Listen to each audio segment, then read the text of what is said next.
portail de la Noisette d'Or. Il était une fois il n'y était pas. Mais peut-être qu'une autre fois, il y sera. Sur une petite contrée de ce nom de Saint-Gravé coulaient deux rivières, dont une fut modelée il y a bien des années par les humains. Sur cette commune, il y avait un groupe d'enfants âgés d'au moins 11 années. Ils savaient que cette année-là, à partir de 11 ans, ils devaient passer une étape pour aller soi-disant vers le monde des plus grands. Mais pour ça, on ne nous donne pas toujours le mode d'emploi. Alors les adultes ont décidé de partir. Le temps d'une balade, le temps d'une année, par les fleuves et par les chemins, ils ont laissé ces enfants découvrir ce qu'ils étaient.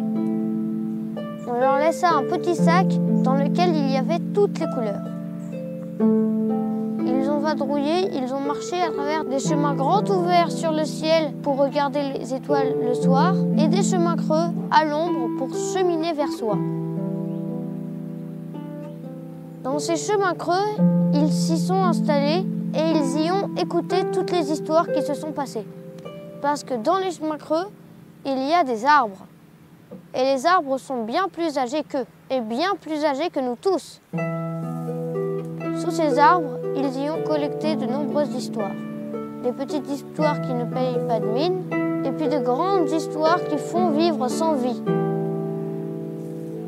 Ils les ont écoutées attentivement.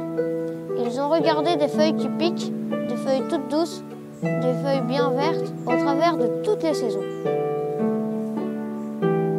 Ils ont observé aussi de nombreux fruits.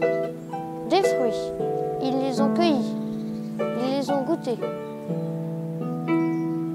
Des branches, ils les ont cueillies, ils ont fabriqué.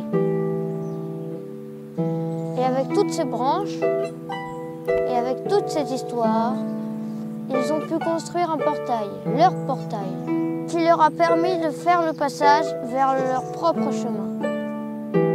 Et c'est ainsi qu'est né ce portail qu'ils ont nommé le portail de la Noisette d'Or.